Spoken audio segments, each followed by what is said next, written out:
My name is David Landis, and I'm going to talk about the TransVirginia Bike Route tonight. And we have 100 people on the call, maxed out. So I think you're all muted. But if you do need anything, just type it into the chat window and try to get that as soon as we can. So this call is in partnership with the Adventure Cycling Association, and Adventure Cycling inspires, empowers, connects people to travel by bicycle. And the goal with the TransVirginia route is to do the same thing. So I'm pretty excited to be able to talk about this route. It's a route that I designed over the last few years. And I'd like to tonight just talk about the route, where it came from, some of the highlights of the route, how it works with logistic and planning, and then ways to kind of get connected to other riders if you're trying to plan your own trip. So I'm going to first start with a little video. There's a 1-minute video. It may be a little bit choppy because of the connection, but let's see if it works here.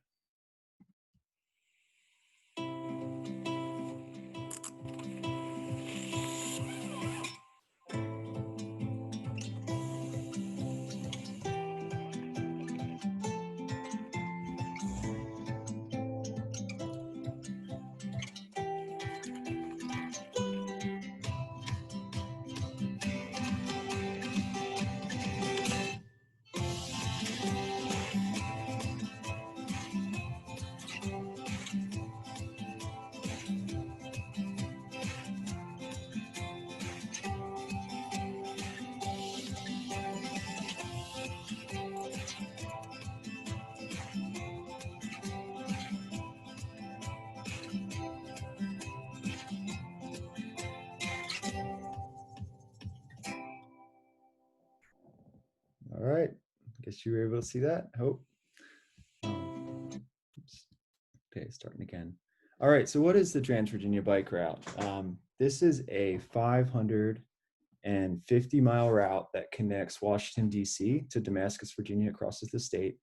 Most people ride it southbound. It takes about a week, a little bit more for most. It's majority unpaved forest roads and rail trails, with about 60% of the main route being unpaved.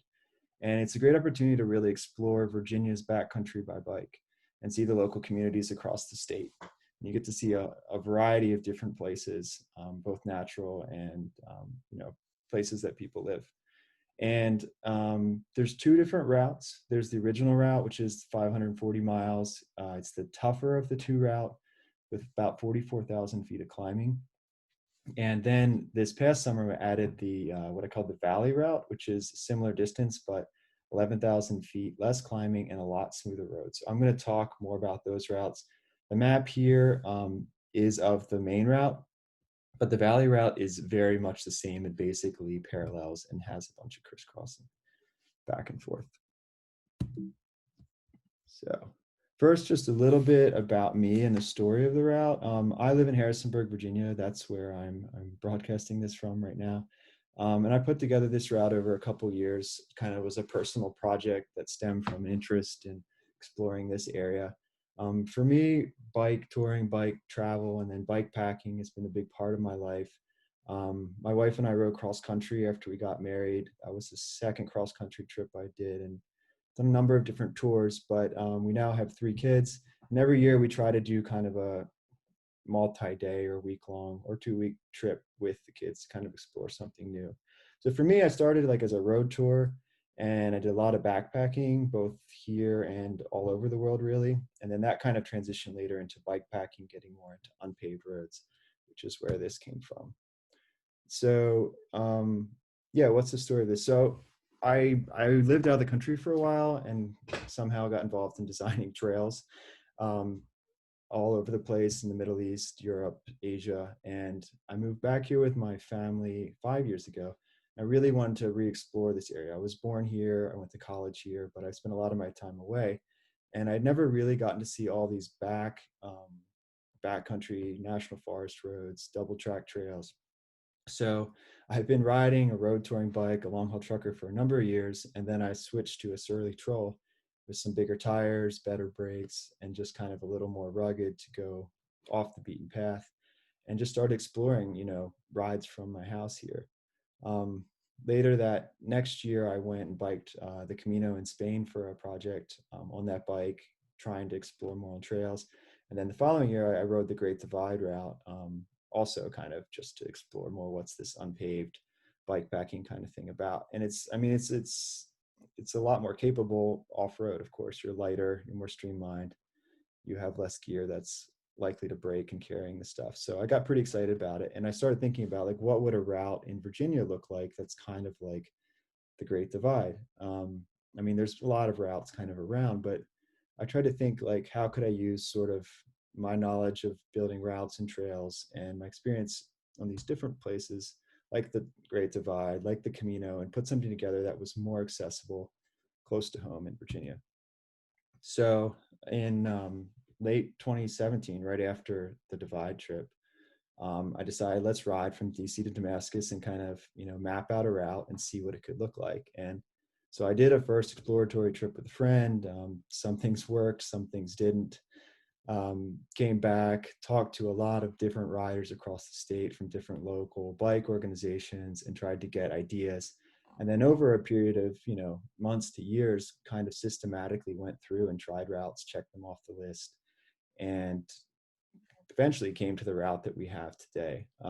So I put a website up pretty early on, transvirginia.org or transva.org, and trying to invite people to try out the route, experience it, and help verify it on the ground, because it really comes down to, how does it work for everybody? And I really wanted a route that would flow well, didn't just wind around for no purpose, but you're kind of following this corridor on the gravel theme, crossing the state, and sort of the places to resupply and get water weren't so stretched out that it seemed too intimidating or too risky. So it's not a technical route. There are some rough surfaces here and there, but overall you don't need suspension to ride it. And, a bike with a wide tire that's pretty capable is able to do it. 2018, I was able to secure a marketing matching grant in partnership with the Shenandoah Valley Bike Coalition, Harrisburg Tourism, to help promote the route. And that helped really push it out with getting more content out, building social media presence, sparking some stories in different magazines like Adventure Cyclist that you probably read and heard about this route.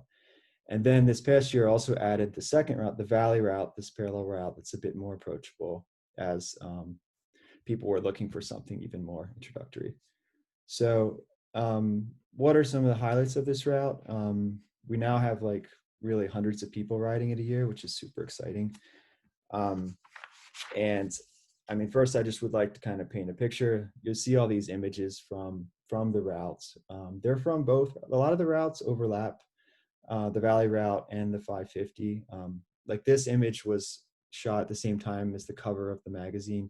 This is on both routes, for example. It's, this gorgeous, smooth, winding gravel through the fall colors of Virginia. And these kind of roads really characterize the route. And we did our best to kind of map out everything and try to find those best roads. The main original route is really also characterized by these high, rugged mountain passes.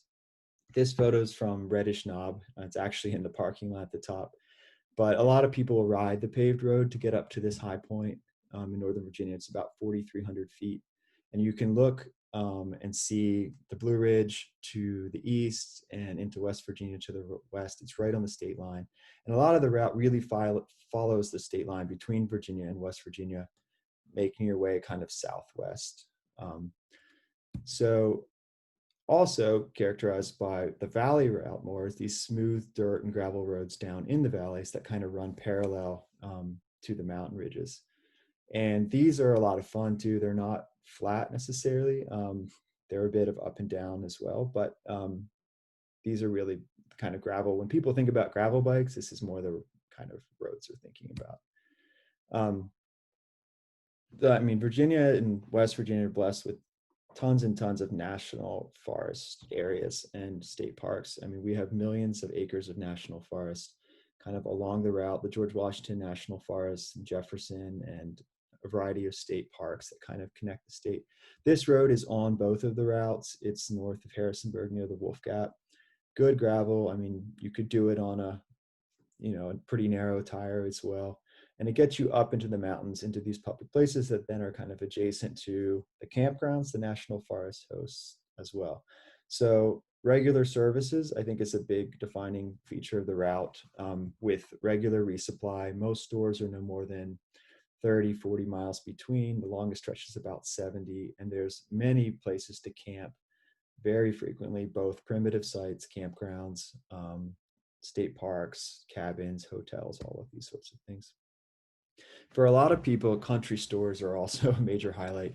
Like, in addition to being where you get your food and fuel up, I mean, the country stores are really the center of life and culture for a lot of communities, where people gather, where you check your hunting tags, all of these sorts of things.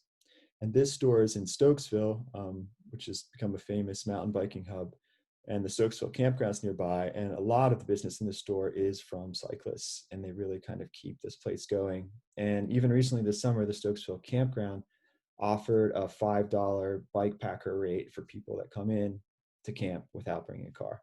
So stuff like that's really exciting to see as the route's been developing. And we really hope that other campgrounds across the state will follow that lead. Other highlights: the 550-mile route includes 4 different rail trails across the state. The C&O is actually in not in Virginia, but across the Potomac. But the first 30 some miles are on the C&O, all unpaved, and then you jump across the ferry onto the Washington Old Dominion Rail Trail for about 10, 12 miles. And then in the southern part of the state, you follow the New River Rail Trail for about 38 miles, I believe. And then the last 18 miles of the route are basically all downhill on the Creeper Trail. And all of these trails are kind of destinations in themselves. They make up about 100 miles of the route, and they're pretty flat. So they're a good place to get started if you want to explore something. And they're also kind of a nice break from the climbing, which characterizes most of the rest of the route. Because if you look at 550 miles and 44,000 feet of climbing, and take away 100 of that, you basically have 10,000 feet of climbing per 100 miles, which is kind of the average when you're not on the rail trail for the main route. And then the valley route's a bit less than that. Other highlights: I mean, the route kind of parallels the Appalachian Trail. You crisscross it a number of times, and when you cross it, you often are crossing on an access road where there's a hiker hostel nearby, or there's shuttle services, or a trail town.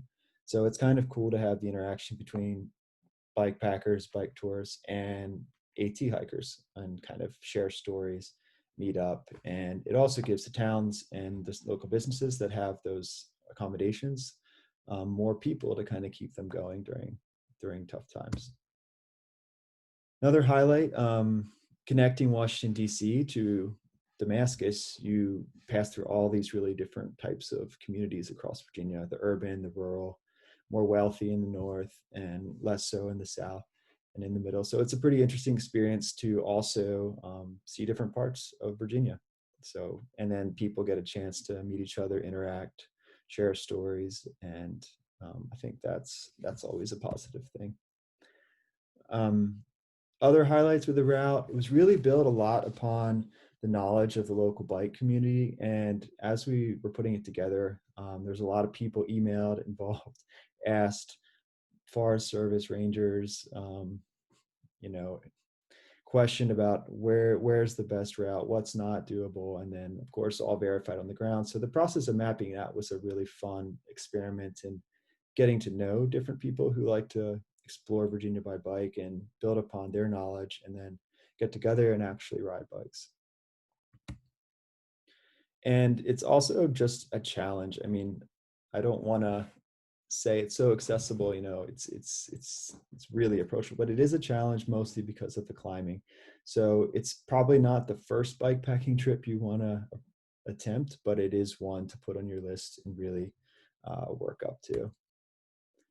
So I've been mentioning these 2 routes. I'm trying to keep it not too confusing. The main original route, which I'm calling TransVirginia 550, this is the higher route. It's the mountain route, the ridge route. It has more difficult surface. Like you see, these forest roads are a little more chewed up.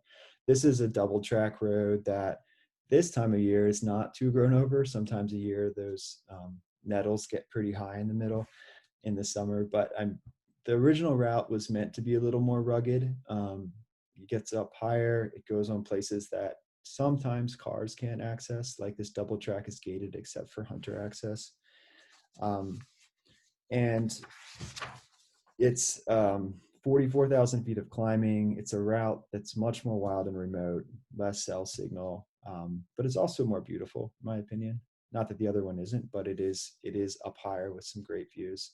And this is a route where most people want at least a 40 millimeter tire. Most people, if they're touring, want more than a 2-inch tire. So sort of like a touring mountain bike setup.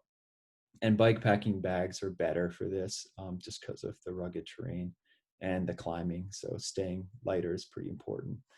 The valley route in comparison is more roads like this, these smoother gravel or dirt roads. And it's easier to ride this on a traditional touring setup or tires that are more like 32 millimeter to 40. And it's also super beautiful. And it's in some ways, it's maybe even more fun because it's not as challenging. Um, and there's more services, more places to get food, more campgrounds, more lodging options. It is still challenging. It still has a fair bit of climbing, but not as much as the other route.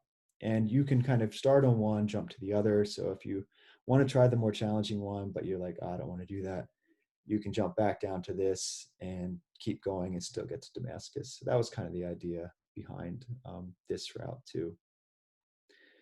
So this is also kind of another road that's characteristic of that route. Um, a lot of the valley route goes through farmland, through like the Mennonite horse and buggy country in the Shenandoah Valley.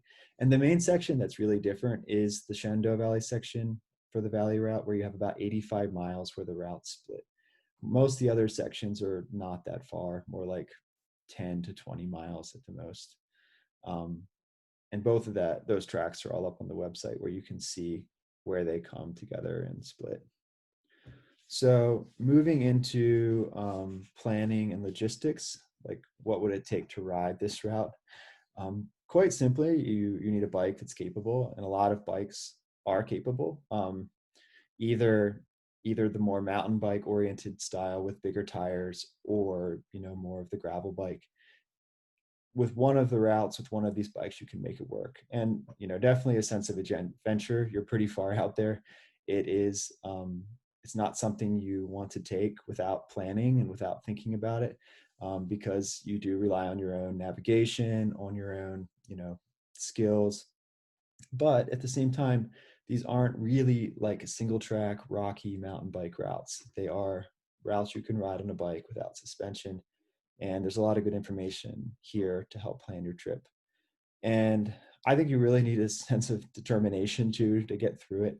I mean, a lot of people are used to riding flatter routes. I mean, both of these routes have more climbing per mile than the Great Divide route. And that's just kind of how the grades in Virginia are. And the, emphasis to keep off of pavement kind of also lends to some steeper terrain. So you definitely need to want to ride these things, but they are blessed. I mean, it's amazing riding here. Question we get a lot: how challenging is it? The challenge is, a lot of it's about the climbing, like I've mentioned, and a lot of the climbing is on pretty good surfaces, but once in a while the surface gets rough, and the grades are mostly under 10% for the climbing. Once in a while you go a little bit above that, but the I've tried to connect roads with lesser grades rather than higher grades. Like West Virginia, for example, has a lot of steeper grades than Virginia even. And this is kind of the example of one of the roads in the Mount Rogers area, on the tougher route. You see there's a little bit of a grade there. But overall, it's really about grades and surface type. And sometimes the gravel's in good shape, like it's been packed down, it's been, regraded. Sometimes it's really rough and washed out. And some of that varies year to year. It varies how wet it is. But overall, it kind of looks like these pictures, more or less. And I mean, that's kind of what also makes it an adventure. But there is, on the main route, some miles of double track, which can be a little bit rougher, more like this picture. And then there's also a couple miles of single track that is a hike-a-bike. There's one section that opens up a lot of gravel on either side, so we left it in. But other than that, it's all very rideable. And then the valley route is all smooth gravel for the most part. with just a couple really short sections that might get a little rutted once in a while. How much time do I need to ride the route? For 500 to 50 miles, depending on the route, most people are taking about a week. The fastest time anyone's ever done it is a little under 4 days that we know of, and some people have been taking up to 2 weeks. This is a picture of touring it in the winter, where I actually need even more gear than I thought, because the temps got quite cold at night, down in the single digits, even up high. So pulled a bob trailer for that, which I don't really recommend, but kind of depends on you, on your pace, on your setup, on your goals. But at a touring pace, it's probably a nine-ish day trip. Keep it between a week and 2 weekends. When should I go? The best season I think is honestly right now, like the fall with the leaves is my favorite time to ride around here. This is a photo from the new river trail in fall where all the colors kind of on the trail right there. Um, the spring is really good too. April and May, kind of after some of the rain and before it gets really hot and humid, is also quite good. The summer gets pretty hot and humid here, so you can ride it in the summer for sure, but a lot of people go through water pretty fast and it can get exhausting to put out so much effort in the heat and humidity. But thankfully, some of the routes pretty high up, above 4,000 feet, and it's a bit cooler, but still. And the winters are fairly mild, but it does snow, so don't undertake it in the winter unless you really know what you're doing. But usually between like March, April, and October to November is sort of the season. But most people riding multi-day trips here in the spring and fall. Talked a little bit about resupply, water, bike shops. Like I mentioned, it's pretty regular. On the website, I put together a spreadsheet that you can download, which has like the mile markers of everything, where they are. You can plan your trip from that, with open hours, phone numbers, all of that kind of stuff, web links, email addresses. But it's pretty common. Like once a day, you can get food, if not more. There's, like I said, one gap that's more like 75 miles. So depending on your distance, you might have to plan that a little bit. There's tons of surface water to filter, in addition to like the tap water or the water you could buy at stores. And so water is not really an issue. If it's been super dry, you might want to just be more careful and carry a little bit. But I'd normally carry maybe 2 to 3 liters on me at any time, depending on the season. And there are bike shops, and DC, of course. Damascus has some. Harrisonburg has a bunch, which is right on the valley route. And then the cities in Virginia, which are kind of east of the route, would all have shops, but they're a bit off the route. So you do want to be pretty self-sufficient and capable. Where can I stay overnight? Yes, common question. So you can stay a lot of different places really overnight. I mean, the beauty of being in the national forest so much is that it's public land. As long as you're certain distance off the road or a water source, it's legal to camp. So there's a lot of primitive campsites that are used by hunters and hikers and backpackers, all through the national forest, which is a lot of the route that are noted in the materials. There's also lots of national forest campgrounds. There's cabins in the national forest you can reserve. There's state parks that have cabins too. There's hotels. There's AT hostels, Airbnbs. It is possible to do it without camping, um, if you're willing to do a couple stretches of slightly longer days. And that's on the main route. On the valley route, it's also even easier. There's more access to towns and places that are close by that would have lodging. You'd want to reserve it ahead of time, of course, to just make sure you had everything. But a lot of people, most people do it camping. They carry their stuff. They kind of keep a flexible schedule and they know what their options are and just kind of take it day by day, depending on how they're feeling and the weather. What bike should I take? Yeah, this is a great question. And also, what tires should I take is usually the accompanying question. So it kind of depends on your route too. And like originally we just had the 550 and saying, take around a 2-inch tire, but then people started riding it on 40s. Some people did it on 35s. And I think the sweet spot for the 550 is the 40 millimeter to like a 2.2. The bike on the right there is a salsa cut through it that I've ridden it with those tires. That's a 2.0. I've done it on 2.5s. I've done it on 40s. The bike on the left is a surly straggler with 41s, I believe. Um, the valley route's a bit smoother. I mean, if you don't mind riding gravel on a narrow tire, I think you could get away with probably like a 32. You'd be pretty comfortable on something in the 40s. And that's more like when people say gravel bike, a lot of the gravel bikes are more set up for those less than 2-inch tires. But there's also a lot of bikes that have more and more clearance that are great for both. But like you don't need suspension. A rigid bike's fine. It's important to have really low gearing. This is what kind of catches people off guard. If you're used to climbing without all of your overnight gear on a gravel bike, and your ratio is something like a 1-to-1, you might really be struggling getting up some of the grades. So I think that like I have a 1.4-to-1 on my cutthroat there, which is about perfect in my opinion. But you often do want to have some of that lower gearing, or you're going to be struggling a bit. And of course, it depends on you and kind of what your strength is and your riding style as well. Disc brakes, I would recommend.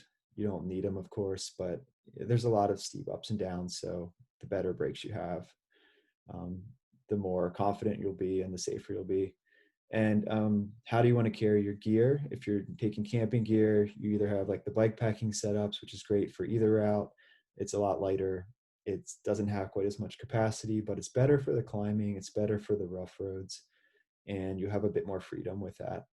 But if you want to take racks and panniers, lots of people have done that too, done it fine on both routes. You might want to just be a little bit careful and make sure your bags are really secured and don't bounce off on the rough terrain. And the Valley 520 is more suited to traditional touring because it's not quite as rough.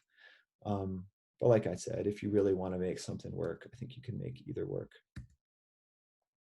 How do I get to and from the route? So DC is super easy to get to by any mode of public transportation, train, bus, rental car access, flights. Um, a lot of people riding the route from within Virginia these days, but there's also more and more people coming from out of the state and even some from out of the country, which has been really cool to see. This is the caboose in Damascus where the route ends. And as you can see, the train line is no longer in service in Damascus. The Creeper Rail Trail is what used to be the line.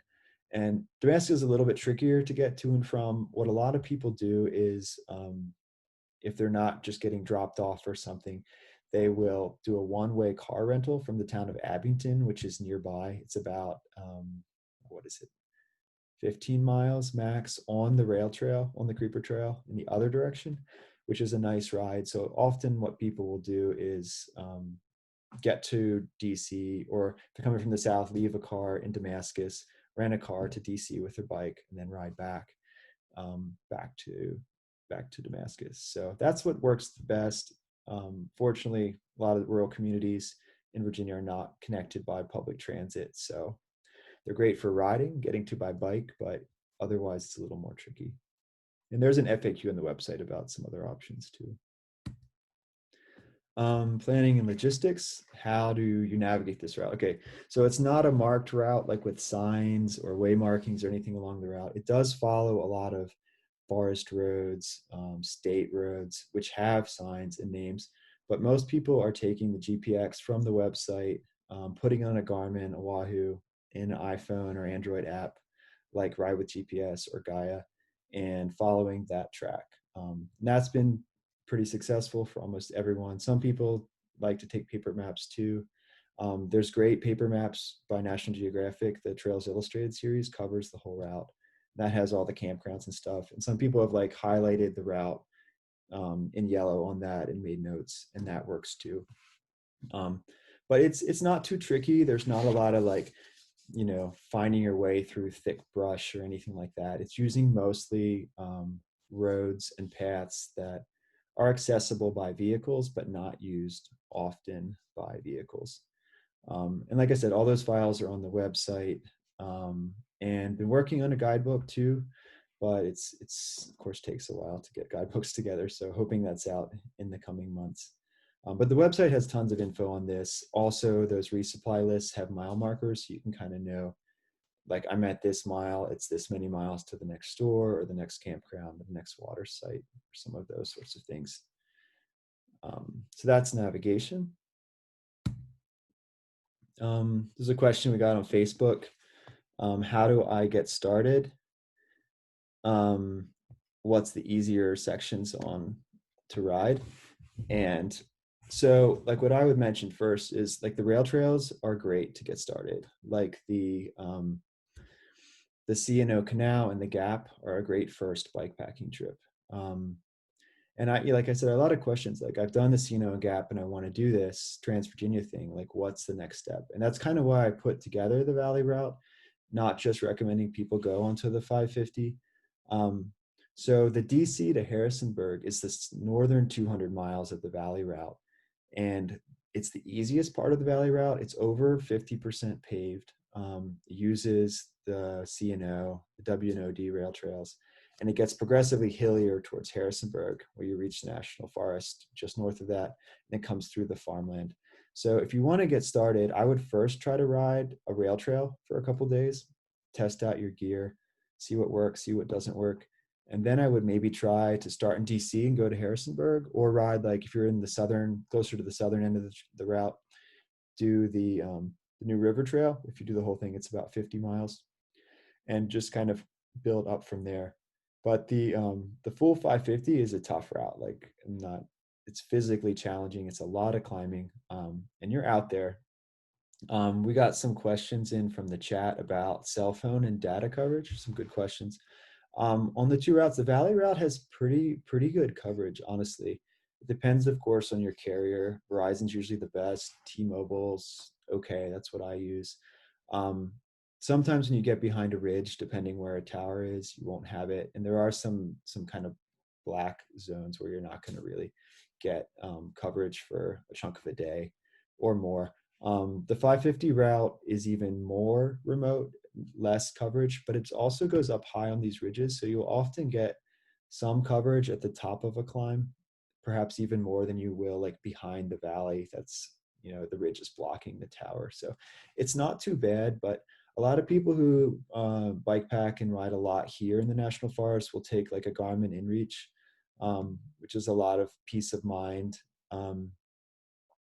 to be able to communicate two-way messages. And I know that's probably saved its cost for me a number of times when stuff happens. That always happens, like mechanical issues and all. So check out the InReach too. That's become pretty popular as well. Most people are riding north to south, southbound. But there are a number of people who've ridden it south to north. When I designed the route, I kind of imagined people going south. And so sometimes if you're going southbound, you might be spending more time on gravel going uphill, but then some of the steep downhills I routed onto paved roads so that they go pretty fast, and you're not, being bounced around like crazy if you're slightly under biked, or like smaller tires than maybe you'd want. So in some ways, like, I think the experience is better southbound, but people have also gone northbound and had great experiences. When you go southbound, you kind of have a more gradual build up to the climbing, because the DC section where you go west is pretty flat. When you go from Damascus, you do the creeper, which is not too hard. But then you have this massive climb up Mount Whitetop, which is paved, but it's steep. And you kind of hit these big ups and downs kind of right off the bat. So that's sort of one, I guess, downside to going northbound, but partly depends where you are and, like, where you're coming from as to what might work better. Question on nearest public transit from the south end. Like I mentioned, the car rental in Abington is one. There's also a Greyhound station in Bristol on the south of Virginia border. It's about 30 miles away. That's also an option. And there's a bus that connects a lot of the route in Virginia, but they don't allow you to take your bike on, unfortunately.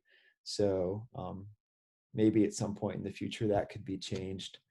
And as well, there's an Amtrak that stops halfway through the route, but they don't allow bikes on and off. So if you're looking for that and think you figured it out, unfortunately, it's just for people only. A question about the ferry service and how often it runs. The only ferry on the route is White's Ferry, where it crosses the C&O Canal. And unless the river is like super flooded, which happens once in a while, it runs from like 5 a.m. to 11 p.m., I think. And it costs $2 cash. So you want to just have $2 on hand. And you basically just pull your bike up and wait. It just goes back and forth across the river, which is a few hundred yards right there. And whenever it's full, it'll go across and then load up and go back. So it's pretty simple. If you are riding it next week, they're doing some work, I believe, from Tuesday midday. Um, but they have a Facebook page and they're actually really responsive to messages. So, and if for some reason it isn't possible to take that ferry, you can also just go north on the C&O to Point of Rocks, where there's a bridge, and loop back down to Leesburg as well. So that's kind of how all that can work. Next section. We've had a grand depart on the route twice so far. And for those of you who know bike packing, a grand depart is a mass start of riders on the route at the same time. So this is kind of modeled after the Tour Divide across the US from Canada to Mexico. But we've done it spring and fall. We canceled the spring one, but we have one starting actually on Saturday at 7 a.m. And so a lot of people are getting ready for that. This year we have probably about 30 people, 25, 30. Some have trackers and will be on that track leader site. People are interested to follow along. Some are touring, taking their time over a week or two.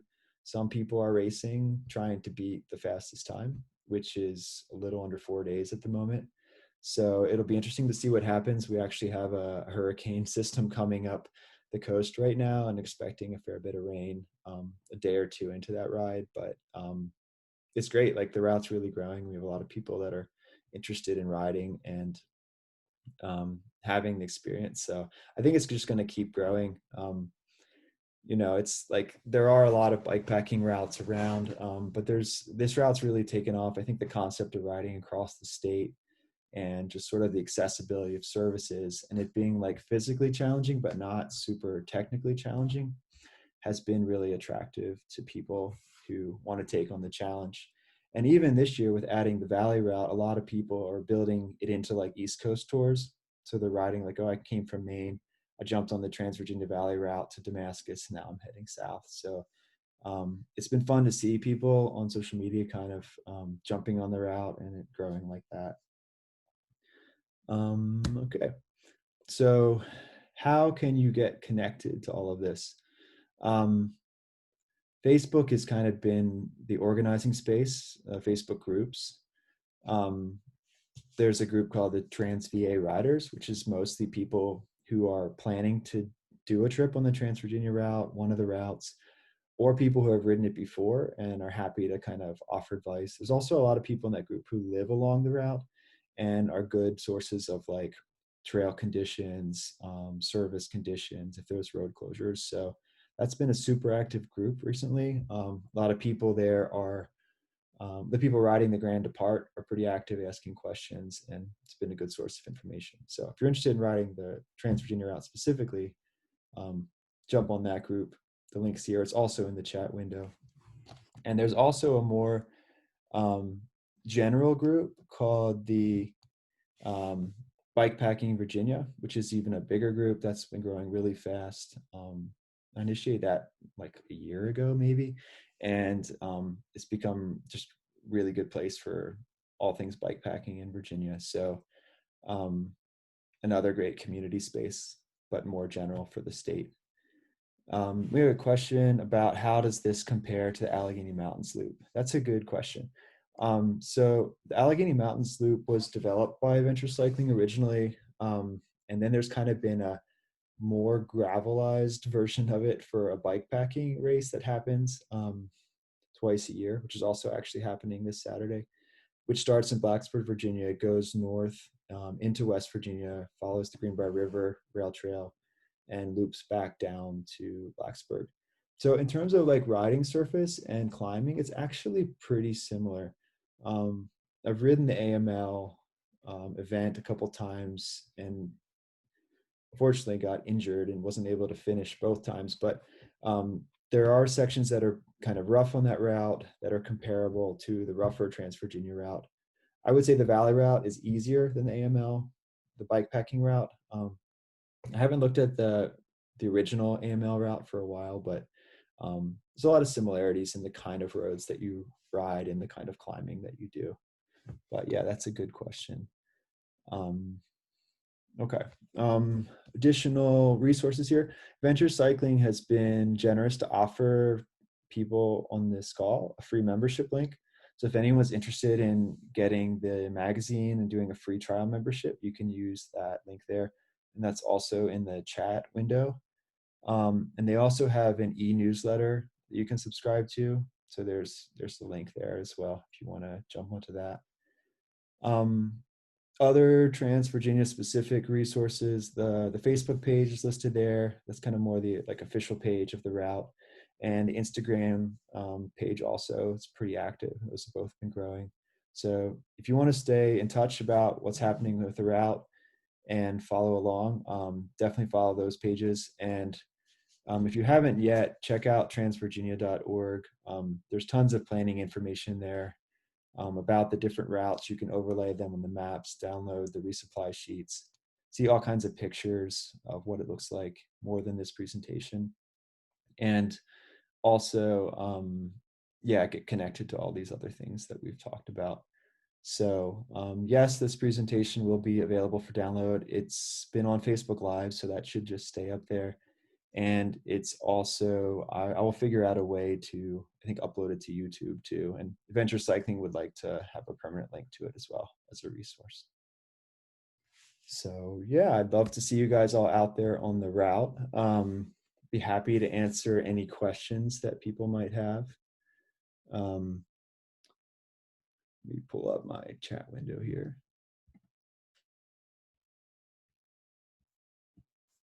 Okay, more questions. Will there be an ACA map of this route?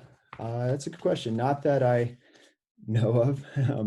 I would like to put together a guidebook that is similar to what ACA offers for the maps with a similar style. Yeah, that's kind of the plan at this point. So any other questions for people on this? Anyone here who's ridden the route? Paper route. If you're looking for paper maps, the National Geographic ones are the best at the moment. But the book that I'm working on will have a similar style to both like the Nat Geo and the ACA maps, but just be like panel maps for the route. Question on panniers. What's the disadvantage of panniers? So for the Valley route, I don't think there's a big disadvantage for how bumpy it is. Like when you get on really rough roads with some rocks, sometimes panniers will bounce off of the racks, which can cause like the connecting pieces to break if you're on really rough roads. And the other disadvantage to panniers over bikepacking bags is just that they're a lot heavier. Like the racks and the panniers themselves could end up weighing like anywhere from like 5 to 8 pounds, where you might be able to put a bikepacking bag set up in a third of that.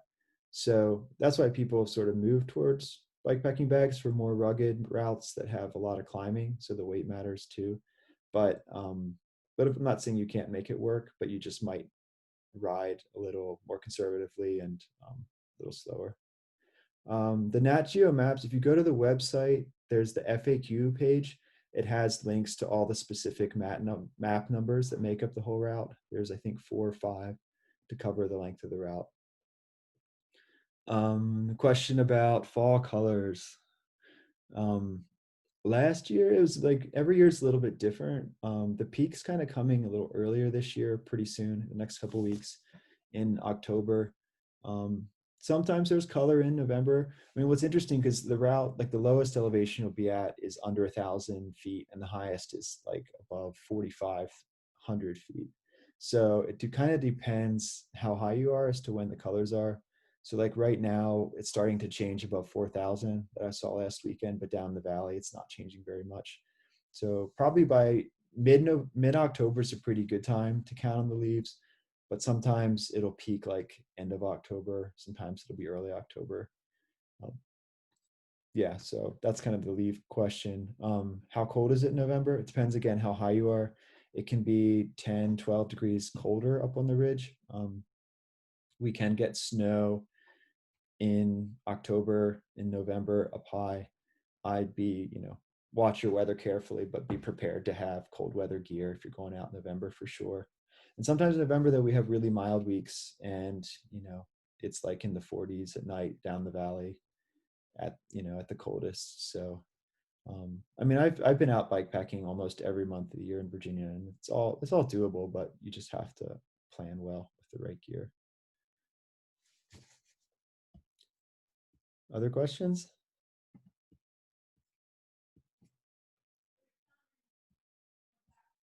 Okay, let's see. Other questions. All right. Why end in Damascus rather than continue to Abington on the Creeper? It's a good question. There's no reason not to continue to Abington on the Creeper. Of course, you can kind of make it what you want.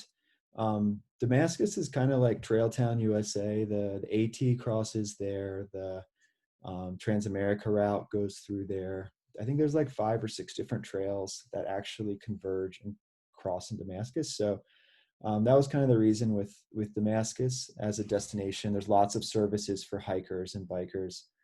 Um,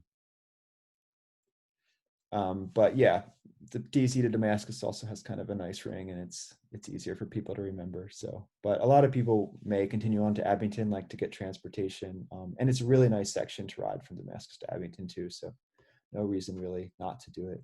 Oh, and if you end in Damascus, it's kind of like the best ending for a route because you're basically going downhill for about 18 miles. The first half of that you can almost coast. So you've just done this really hard ride.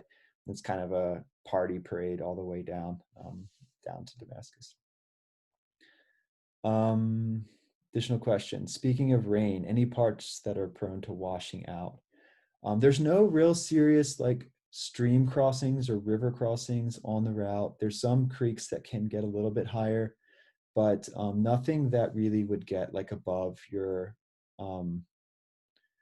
shins or your knees. So like this weekend we have a hurricane coming through, and I've been asked this a lot, but I've seen it at the highest and at the lowest, but nothing that's really a threat.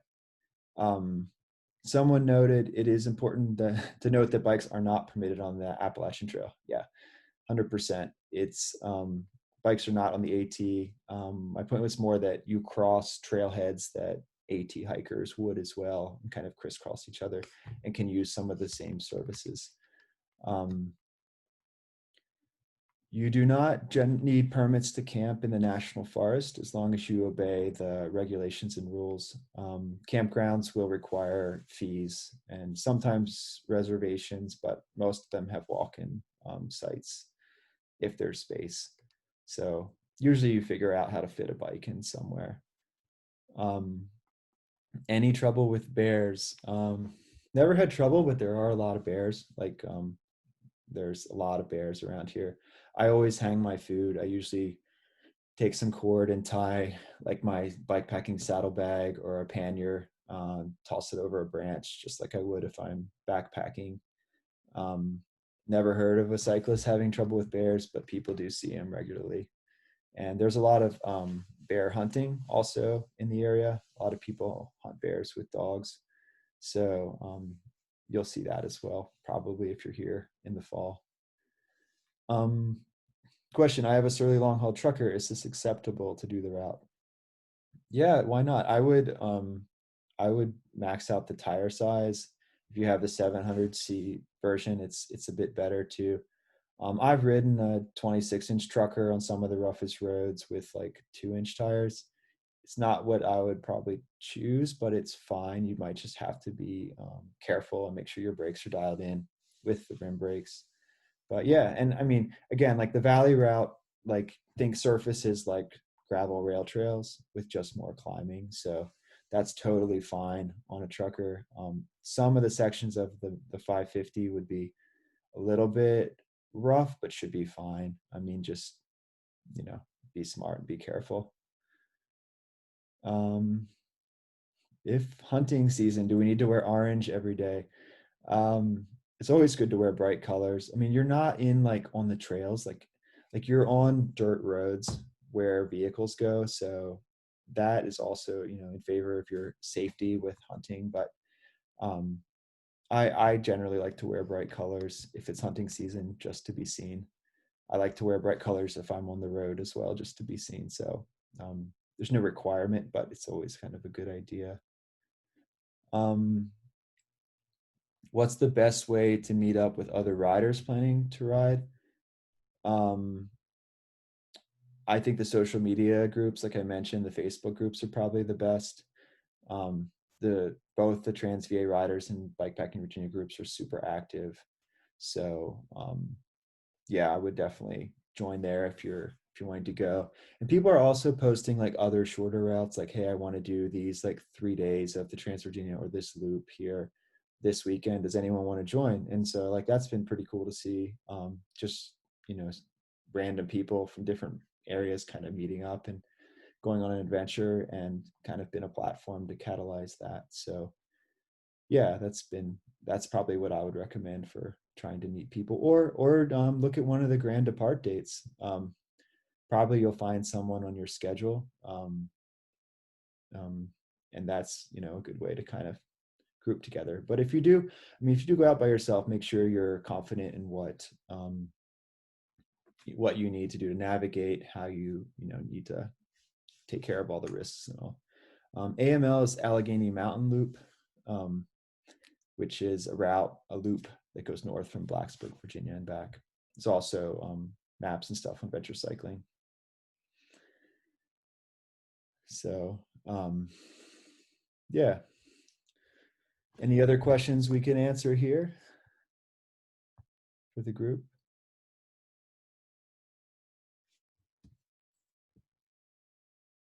We're getting close to an hour in. Oops. So, well, I encourage you all to check out the information, sign up for Adventure Cycling's free membership. And I'd love to see you guys out here riding, and definitely check out, the website, the Facebook page. And if you like to follow tracking dots, check out the Grand Depart link. I think that was the slide back here, trackleaders.com/transva20. It'll be fun. It'll be an adventure. And I hope people are posting also to the page and with the hashtag as well. So we'll see what happens with the rain, and we hope to see a lot of people get to Damascus. So thanks everybody. Have a good night, and hope to see you out there.